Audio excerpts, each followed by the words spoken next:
ko do kan ɲininkali do ko ale tumbe ala soso caman ni ala kuta caman na ko ala y'ale nɛɛma k'ale kanda a tubira a tun bɛ ala kota ni junubu ni ala soso minnu na a y'u bila komi tuma min a y'o ɲɛfɔ karamɔgɔ dɔ ye ko karamɔgɔ in ko ala tɛ yafa ma bada ka wali hakɛw to a la n'a ma wali hakɛw sagi a ye wali hakɛ minnu tiɲɛ n'a ma olu sagi sani a ka tuubi a ye wali hakɛ minnu tiɲɛ n'a m'u sagi ko tuubu sarati ma dafa a la ko la ala ma kota ka tuubu la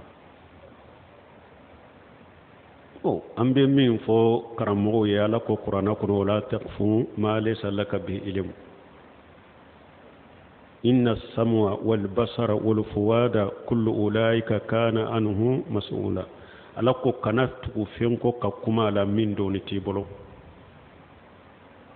i ka do itilon i ñew i dusukun ala bi ñinin kan nimbe la lagara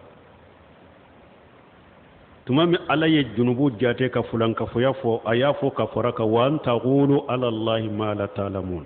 ala ya fara fulan ka foya de ka anaka fen fo alaka atemindo salafu ko ajraukum ala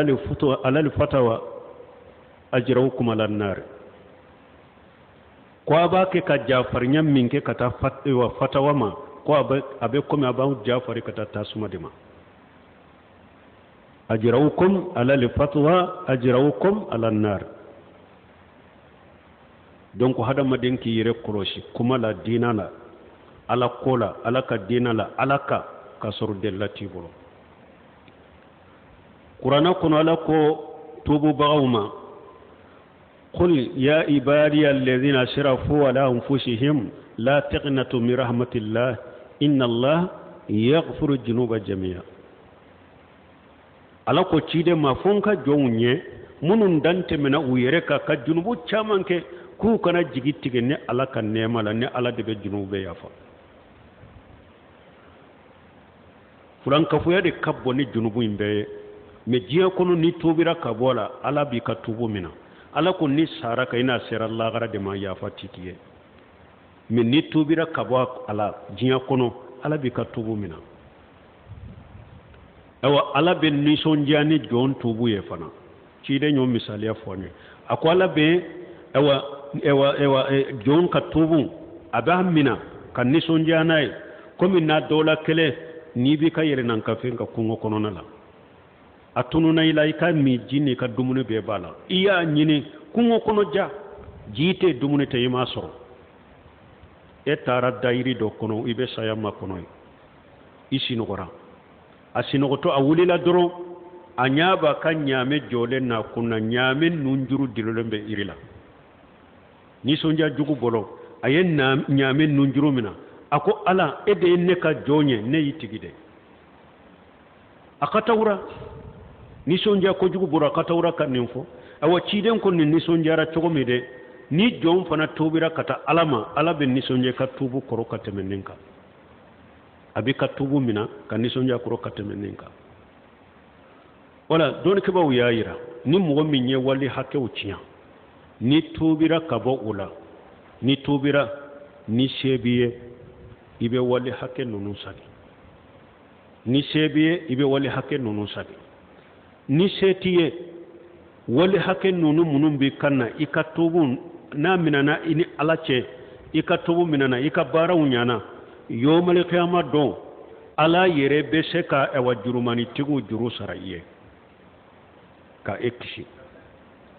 uka jurube toy kanade ni sebiye ibeseka misagi ibeseka besagi iba besagi don kuma ko na besagi li setiye munun sagili sembiye ibe ulu sagi ni se yere de ti eye pew ka juru nunun sagi ala be ekonini ala che ala bi ka tubu mina donc ni ka tubu kera konenja tubu bara nyuma chaman soro li boron ala yere beseka ewa min nun ka jurube la ala bu sara iye akam masayana ka fasamantia kono ka ekisi donc me mo kana mo jigitige tubula karamo munum benninke u kasira alanye ni nyinin karaybe min do afon ite min do idade ala en ko bunte mi anaka kalande bun khaymu ko yere ko ni mo min tubira nafolo haramu ya lemba bolo ni nafolo bara cogo de ya haramu ko mi riba nafolo ndelo nafolo nunu nan ko anka boyi bolo ko na ya soro eye mogoye ituntu haramu ya lendo iyu bara wakati mi tuntaro ko haramu ya lendo ni tubira anyumaye iko boyire bolo ika kisuma ni mashe ko ke eye fantaye manan ko haketala ika balo hakeni ka manan ko haketala ato iki yere kisoma puru katigin ni sonja kana tubuma parce que nan ko mo mi ayen na fulu min soro haramula tubiran ko abe boy bolo e balo cogo were tale fana bolo ni limonete tawakkulute e ata jigitige ate batubu yere masiakale bo puru ka sama kana tubuma uko mba fo ka tubi bo na fulu nyire hakke min ba bo ako otala ato ako bo bolo puru ka nyaga ka nisonja ka nyaga ka kuraji la do ala kana tubula donc ambe min fo ka tubu be min ina Allah ci tawbatu ma yajubu ma qablahu ci den ko ne hada maden tubira junumu min temina tubu nye tuba bote ka boy ina Allah ci me wala hakke munum bula ni mi se asebi usagi na be seti min se be asagi ni jewa ewa de wunyere de be e ka yere fo ti bolo ewa yomal kama do yere Allah yere bu usagi parce que ci re nyo fona fo hadisa sahalen kono akoni mo mi nye mo kan na folo mina ni ba fe ka sagu tuguma ala be asagili no yayiye ala yere ni mo mi mo kan na folo mina puru ka tinya ala ba tinya i bolon mais ni mo mi mo kan na folo mina abi hakilila ika asagi ala yere bo sagi na shema soroye ka sagi ala yere ba sagi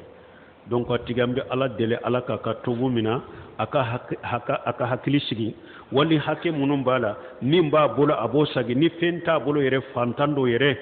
donc na ka tubu nyana ka baraw nyana ani alache alay masammiye yuru wali masaro fasamanta masado abese ka jurun nunu saraye ka do arjanna kono